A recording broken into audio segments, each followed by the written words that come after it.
UTCA के president Sanjay Tandon ji हमारे साथ हैं, उनसे खास बातचीत करते हैं। सर, काशवी का सिलेक्शन हुआ है, आज आपने उनको सम्मानित भी करा है, किस तरह से देखते हैं आप यूटीसीए गली क्रिकेट से इंटरनेशनल लेवल के प्लेयर क्रिएट कर रहा है?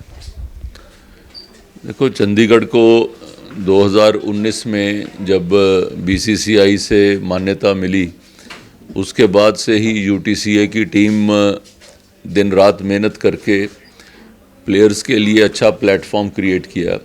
और मुझे बहुत खुशी है कि जो ये लास्ट सीज़न के अंदर हमारे प्लेयर्स ने काफ़ी अच्छा जो काम करके दिखाया है और कई अचीवमेंट्स भी उन्होंने हासिल करी हैं। और ख़ास तौर के ऊपर काशवी के लिए जब ये पहली बार हमारे यहाँ खेलने के लिए आई थी तो पहले साल के अंदर उसने एक मैच में 10 विकेटें ली थी। तो तभी एक ऐसा लगा कि ये बच्चा जो है आगे बढ़ के कुछ करेगा। तो मुझे और सारी यूटीसीए की टीम को बहुत खुशी है कि आज जो है एक जैसे जो प्लेयर का ड्रीम होता है कि इंडिया की जर्सी डालना, इंडिया की कैप डाल के खेलना, और अपने आप में ही मन को जो अच्छा लगता है, सारे परिवार को, उसके बाद मोहल्ला और उसके बाद शहर, मुझे लगता है कि सबके लिए एक बहुत सम्मान का विषय है कि हमारी एक बिटिया इस लेवल पर आगे बढ़ी है। तो आज हमने उसको बुलाकर उसको, उसके पेरेंट्स को भी सम्मानित किया।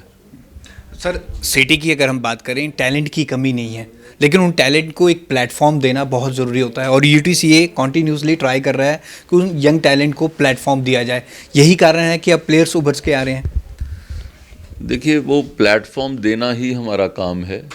आगे जो प्लेयर्स है उन्होंने अपनी प्रतिभा के साथ, अपनी मेहनत के साथ आगे बढ़ना है।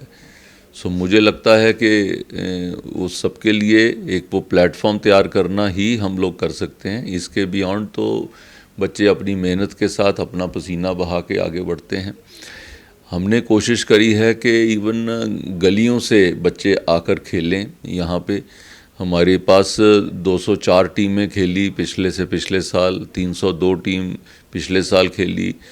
इस बार ही अभी रजिस्ट्रेशन चल रही है, लगभग 500 से ऊपर टीमें रजिस्टर हो चुकी हैं। विच मीन्स के चंडीगढ़ के अंदर ये जो 14 से 19 साल की कैटेगरी के अंदर 6-7 हज़ार बच्चे क्रिकेट खेलना चाहते हैं। ये एक चाहत है। अभी हमने उन बच्चों को कंसिडर नहीं किया है जो ऑलरेडी यूटीसीए के जो टूर्नामेंट्स खेल रहे हैं। सो इनमें वो बच्चे हैं जिनको मौका नहीं मिला। अब इन बच्चों में से भी हमारे सिलेक्टर्स ये मैच देखेंगे और उनको भी आगे बढ़ने का मौका मिलेगा। सो हमारी तो मेहनत यही है कि इन सब बच्चों को एक चांस दिया जाए। आगे बढ़ना उनके हाथ में है, प्रभु की कृपा से आगे बढ़ते हैं। टंडन जी, यूटीसीए की अभी फर्स्ट काशवी गौतम निकली हैं क्रिकेटर। आपको क्या लगता है आने वाले टाइम पे ऐसे कितने क्रिकेटर निकलेंगे जो नेशनल लेवल पर सिटी का नाम और देश का नाम रोशन करेंगे? हमारे जो बेंच स्ट्रेंथ है उसके मुताबिक हमारे पास लगभग बॉयज़ एंड गर्ल्स का मिला के मुझे लगता है कि 100 प्लेयर के करीब ऐसे हैं कि जो किसी भी लेवल पे खेल सकते हैं, रिप्रेजेंट कर सकते हैं। उनको चांस मिलना और वो जब चांस मिले और वो उस चांस को यूटिलाइज कर सकें, ये उस पर निर्भर करता है।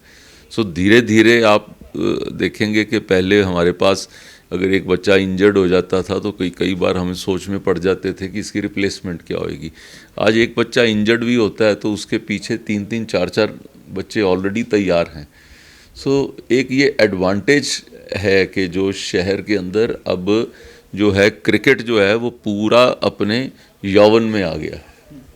सर, गली क्रिकेट का थर्ड सीज़न 20 अप्रैल से शुरू हो रहा है और ऐसा सुनने में भी आ रहा है केंद्रीय खेल मंत्री मनसुख मांडविया भी इसमें आएंगे क्लोजिंग सेरेमनी में। इस सीज़न में ऐसा नया क्या होगा और कितनी टीमें अराउंड पार्टिसिपेट करेंगी? इस सीज़न में हमने एक तो किया है कि बॉयज़ एंड गर्ल्स का सेपरेट कर दिया है, और जो पहले 14 से 18 साल का था इस बार 14 से 19 साल का है, क्योंकि बीसीसीआई ने अंडर 19 कैटेगरी अलग से रखी हुई है। तो इसलिए हमने उसको 14 से 19 की कैटेगरी रखी है। और सिर्फ जो प्लेयर्स जिनका आधार कार्ड चंडीगढ़ का होगा वो एलिजिबल होंगे। और जो बच्चे चंडीगढ़ के रहने वाले हैं उन्हीं को ये मौका मिलेगा यहाँ पे खेलने का। 10 ओवर का मैच होगा, लगभग 15 ग्राउंड्स हमने उसके लिए चिन्हित करी हैं जहाँ पे मैचेस होंगे, और बच्चों को पूरा ड्रेस मिलेगी, बच्चों को किट मिलेगी, बच्चों को आगे बढ़ने का मौका मिलेगा। हमारे सिलेक्टर्स भी उनको वॉच करेंगे और फिर इनमें से कोई हम लोग 50 के करीब बच्चे सेलेक्ट करते हैं जिनको फिर हम रेड बॉल के साथ खिलाते हैं, क्योंकि ये मैचेस रबड़ बॉल के साथ होते हैं। फिर उससे हम लोग सेलेक्ट करके बच्चों को अपने डोमेस्टिक टूर्नामेंट में हम उनको एक वाइल्ड कार्ड एंट्री के तौर के ऊपर उनको मौका देते हैं। सो मुझे लगता है कि एक फेस्टिवल ऑफ क्रिकेट चंडीगढ़ में वो शुरू होने जा रहा है। केंद्रीय खेल मंत्री आएंगे इसमें? हाँ जी, अभी 19 तारीख को गवर्नर साहब इसका उद्घाटन करेंगे और 11 मई को जो केंद्रीय खेल मंत्री मनसुख भाई और बीसीसीआई के सेक्रेटरी जो सैकिया जी, वो इस कार्यक्रम के लिए आएंगे। कपिल देव जी ने भी अपनी हामी भरी है उस दिन आने की, अशोक मल्होत्रा जी ने भी कहा है। Thank you. तो गली क्रिकेट से ये सफ़र शुरू हुआ, लेकिन अब प्लेयर इंटरनेशनल लेवल पर भी सिटी का नाम और देश का नाम रोशन कर रहे हैं। कैमरामैन आकाश के साथ भगवत सिंह, पंजाब केसरी, जगबानी टीवी, चंडीगढ़।